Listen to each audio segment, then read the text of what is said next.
பிட்டுக்கு மண் சுமந்து கங்கை தலை சுமந்து உமையை தன்னிடம் சுமந்தவன்.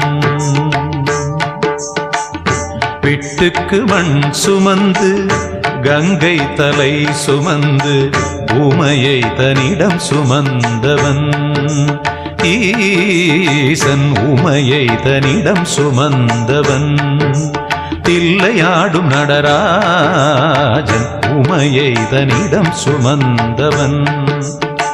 பூதகணத்தலைவன் நாட்டியத்தின் முதல்வன் கைலயங்கிரி இறைவன் கைலை வாழும் சிவன். பிட்டுக்கு மண் சுமந்து கங்கை தலை சுமந்து உமையை தன்னிடம் சுமந்தவன்.